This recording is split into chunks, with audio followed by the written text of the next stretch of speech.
Hey, it's Chris with Picks and Sticks Music Studio. And if you're new to this channel, we're an all things music channel. We like to support our local artists and bands. And I feel like it's been forever since I've been live.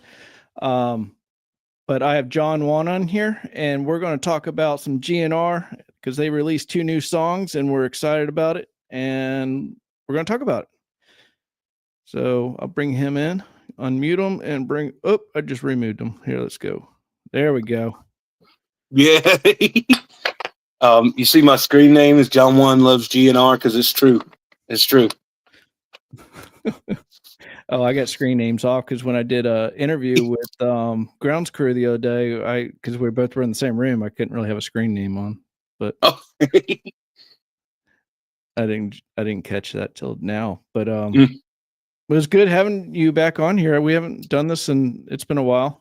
Yeah, I feel like I feel like also it's been a while, just like since you did a live stream in just period. Yeah, no, it's been a while. Yeah. All right, there we go. I remembered where the button was. Look at that. So I'm going to be doing a lot more lives now that I'm back in the studio. I'm excited about that. You've been doing a lot of work in there, man. I love to see it. Yeah. So GNR, they came out with 2 new songs. They came out with Nothin, and they came out with Atlas. So, we're going to talk about Nothin. So I have a funny story. When you wrote me that morning, I didn't know that they had done that, right? And so I looked it up. I was like, okay, I just woken up and I was like, Guns N' Roses, Nothin. And I turned it on and no audio at all. And I was like, okay, what is this? Is this like some kind of art piece? Fast forwarded through it. Listen, still no audio. Turns out my speakers were off, but I thought it was like, oh, this is what they're doing. They trolled us all. The song's called Nothin, and it's 4 minutes of nothing. Yeah, first time I listened to it was, I think I listened to it at home on the TV, and I kept playing it. And Stacy's like, "You're listening to it again?" Yeah, that was Cody. She caught me humming it in the kitchen earlier. Yeah. So the first time I listened to both of them on the TV wasn't that great. On the the audio wise, because it's on a TV. Mm-hmm. I played it this morning on a good speaker, and I also played it in headphones. And I think it's anyway. Well, so how do we start this? You want to talk about Nothin first, or you want to talk about? Oh my god! Okay. I gotta say before I say anything is like Guns N' Roses is probably in my top 5, if not top 3 favorite bands of all time. And I love them. So it's new rock music and new rock music. I took some notes over here. If I start looking on and pointing to the screen, it's new rock music, and new rock music is always good by default. Yes, 100%. Just some things that I didn't like about. There's things that I did like and things that I didn't like about both of them. Yeah. So Nothin. To me, it sounds like the band wrote this song yesterday and just decided to, hey, this is a cool riff. Let's record it, and didn't flesh it out.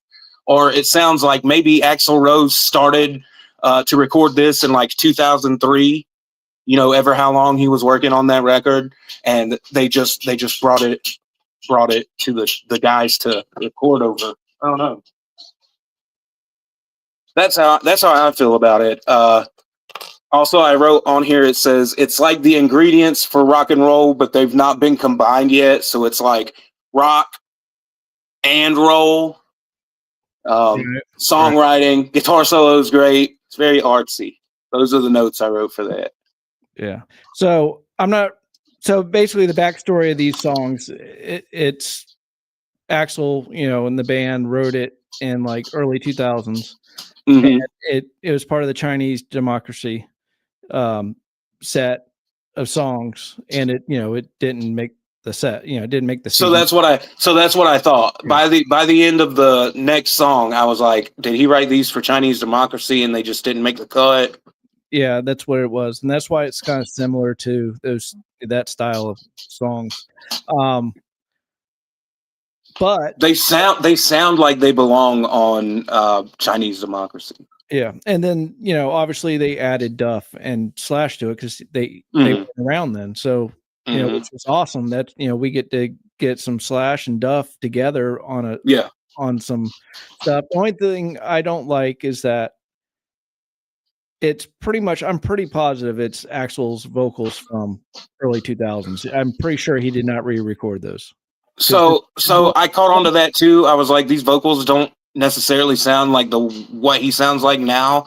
Right. But also, I asked myself, was he ever that good of a singer, or was he ever really that good at finding like a vocal melody? Like even anything off the first record, he's just hollering and stuff. So I don't know. But all right, so we got a couple people in here. You guys have any comments on these songs? If you've already listened to them, Did you listen to him yet? How many times you listened to him yet? Who, me? Oh, them? Yeah, anybody. Yeah. Or if you have any comments about the song, let us know. But so with Nothin, we're still talking about Nothin as people pop in and out. The intro, the keyboard intro is kind of it sounds like. I thought it was an advertisement at first. I thought that like I had to skip ad. I was like, sounds like Charlie Brown. Yeah, big time. Like Linus is on his keyboard. Mm-hmm. It does sound like Charlie Brown, dude. But I mean, not the notes, but like just that. Mm-hmm. But that feel. But I get it, and they want like a build up. Stuff, is keeping it real with his bass. But Slash, man, he killed the solo. The solos killed the solos on both the songs. And I even like the little whatever it is in the verse, the offbeat, or whatever it is. I like that. I think that's really cool. It's kind of like a reggae thing. And I think right after the solo, I think that's Richard Fortus. He's bad to the bone too. Yeah. Go to bed. Why don't you? Why don't you go to bed? Go to bed. So I mean, I'm very, I've seen some people say, well, it's better than nothing. Yeah. I mean, I want to hear new music, but I would like to hear more stuff like Hard School. I don't know if you've listened to Hard School. Hard School is good. Hard School, that sounds like an Appetite B-side. You know what I'm saying? That just they used to have teeth, man. Like, well, that record in particular, just so angry and dangerous. And I don't know, man. I don't know. Is that what they want to go for? I guess it all depends. Like, how are they feeling now? Yeah, but I definitely want to hear something that's not part of those demos. Mm-hmm. There was something else that came out not too long ago, and I can't remember. I'll look it up. General. It was before that. It was like right before that. Shadow of Your Love. They released a full band version of Shadow of Your Love, which is awesome because that was originally, I think, shot with what was that with what was that? It was Axl Rose, but what was it called? Oh my gosh, I should know that. Hollywood Rose. It was a Hollywood. Oh Rose? Yeah, that's right. Or one of those L.A. Guns, Hollywood Rose, whatever. Yeah, Aren't they two mashups? Aren't they two mix-em-ups of two bands? Well, that's how they come up with Guns N' Roses, basically. Mm-hmm. Yeah, but well, okay. So that brings us to another good point. All that stuff that everybody loves from Guns N' Roses. Izzy Stradlin was a big part of that. And I feel like everything that everybody complains about, oh, it's not this, it's not that, is because Izzy's not there. He was a good songwriter too. Yeah, 100%. But you can't kick Richard Fortus out of the band. I mean, he's been there. That's true. He's so good, man. He's great, and he's been there longer than anybody else. Oh, that's true. That's true. He's the longest tenured guitar player in Guns N' Roses right now. I mean, he's been there, I think, 20 years. Mm-hmm. Something crazy like that. Awesome. And he's good. But it'd be cool if they could like collab, which they might be starting to do that with Izzy. If they could just use them as for songwriting. What was the reason that they put these two new songs out? Did they announce something like we're going on tour or we're doing a record? Because I feel like they've been on tour for like 10 years. Well, they're coming to America now. They've been over in Europe the last like 3 or 4 months or something. Ooh. And now they just announced the US tour dates, which they're coming to Atlanta. So oh, cool. So I saw them maybe 10 years ago in Atlanta. It was awesome. That's a story for off camera, but that was a good one. Yeah, I saw them in 2016 when they got back together. Yeah, it was good. Yeah. I took Parker. He was like 9 years old, and everybody's like, who was it? It was the Cult playing with him.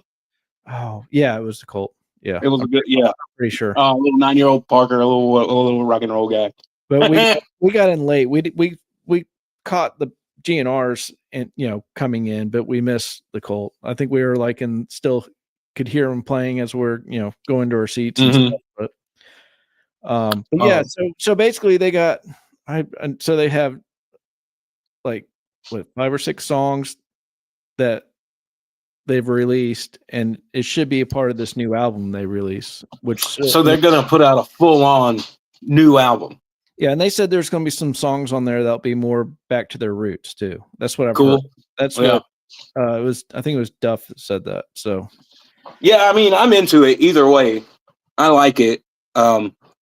Whatever has to happen to keep rock music relevant. Yeah.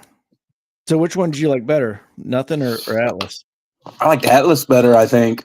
Really? For one reason, the very first bar of it, the first thing you hear is I'm a sucker for that, dude. I'm a sucker for bass or a big loud guitar. You know what I'm saying?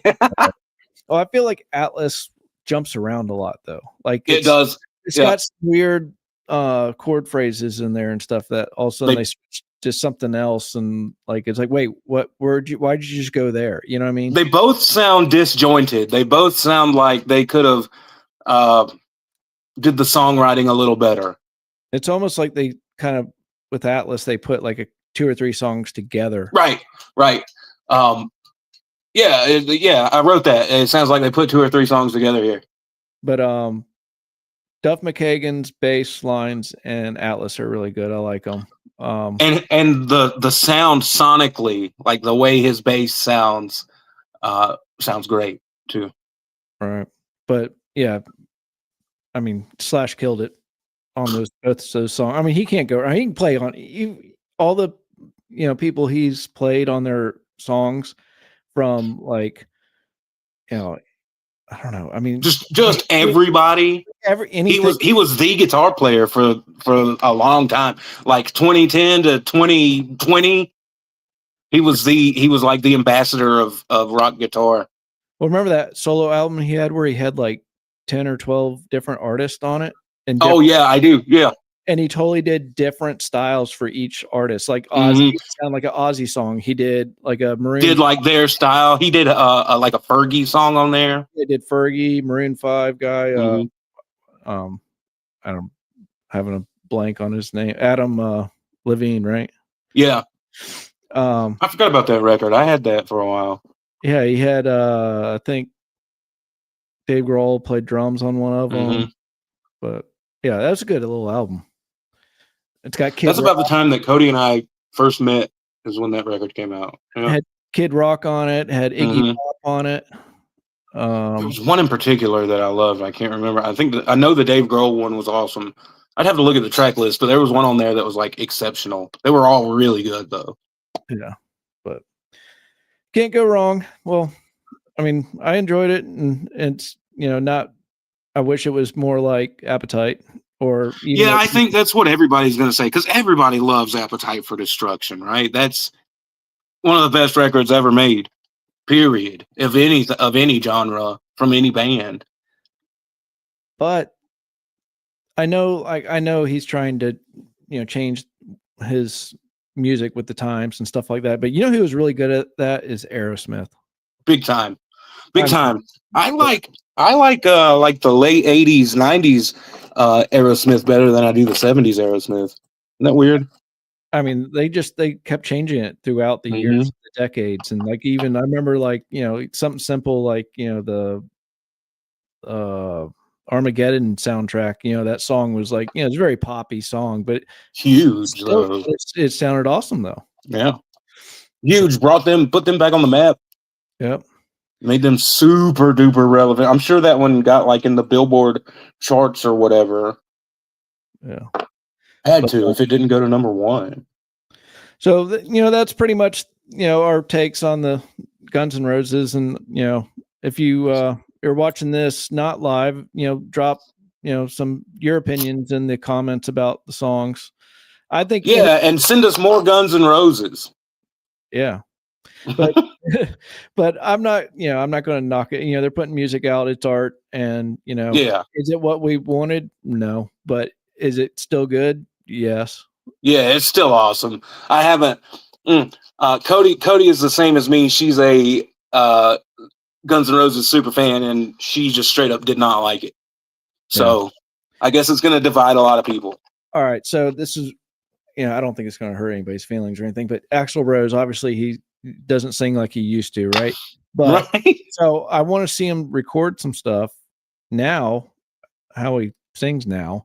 Mm-hmm. But he needs to stay in that lower register because, like, I've heard. Yeah, he's got a killer lower register.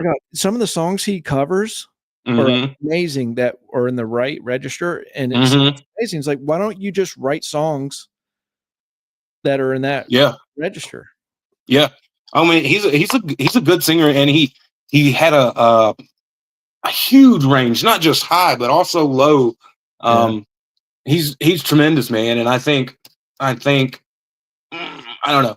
I don't if those dudes are mega millionaires. You know what I mean? Just by being musicians. So my opinion wouldn't matter, wouldn't change anything. But what if it was me? If I was Axl Rose, I would be like, all right, these songs are awesome, but let's sit on them for like 3 months and then listen to them again and see if there's anything we want to change before we send it out there. Yeah, which they're probably doing that, but yeah. So in the we have some stuff cooking, and when I say that, I mean like we've talked about it. John and I are going to do a video on the JCM 2000 versus the 9000 or the 900, and we'll probably hopefully do that sooner than later here. I'm trying to convince Cody to just let me have one of all of them. Just not like the JCM line, yeah, that too, but I mean like every amp ever made, just one of them. Yeah, good luck with that. Yeah. So we're going to be doing that. The only problem is John lives about an hour and a half away, so we got to plan it out pretty good. We'll have to do something during the winter, and it's like getting cold. Yeah, but we got the studio now, and we can crank them in here, and you and I can sit outside those doors in the little lobby area and just nerd out all evening, dude. We can have twisted knobs. Like we can have it cranked and we can be out there and not hurt our ears. That's like my favorite thing to do. Oh, you mean like put it in the other room and just slam on it? Yes. Yeah. I like that. And we'll just, how you mic a cab, we'll just mic the whole room. Yeah. Oh man, it's awesome. Well, I appreciate you coming on here and talking about. Thanks for having me, dude. I always have a good time on here, man. This is awesome. So hopefully, everybody just put some comments in after this is live, and we'll answer them and stuff. But I just want everybody's opinion. It's just, I'm curious what people think about that. I think the diehard guys like it. Just it's something released. I mean, happy to get some new Guns N' Roses. And the people that are kind of like on the fence with GN'R, they're like, oh, that sucks, but I don't know. I mean, yeah. So there's a lot of lore you got to digest when you listen to new Guns N' Roses songs too. You can't just go in like this is the first thing you've ever heard from Guns N' Roses. You got to know a lot of backstory when you go in listening to these new songs. Yeah, I still out of the new ones, Hard School is my favorite. I think. Yeah, I'll say the same. Perhaps is good. the General, or is General? Is it the General? Anyway, it's pretty The good. General. Oh, perhaps, man. I think it's better. y'all can keep that one. I didn't like that one. You didn't like Perhaps? I didn't like it because it gets stuck in my head. So it gets stuck in my head so bad. Every time I hear it for the next like day or two. That's funny. All right, well, everybody, subscribe, hit that bell for notifications. Hey, and John is about to hit 1,000 followers on Instagram. I need like 20 more people. Come on, and it helps it where he can do his lives again, because he used to always do lives on Instagram, and he stopped doing it because they took that feature away unless you have 1,000. Yeah, isn't that something? I never had 1,000 followers my entire lifetime, and you expect me to get them now? So they've set the bar, but we're really almost there. I need like 20 more. That's it. Oh, somebody just said they'll follow. That's nice. Oh, nice. Cool. Thanks, Jim. Yeah. Yep. And I'll put it down in the description as soon as this is over. I'll put his Instagram stuff in there so you guys can do that. But anyway, I really appreciate you guys watching, and everybody go straight home.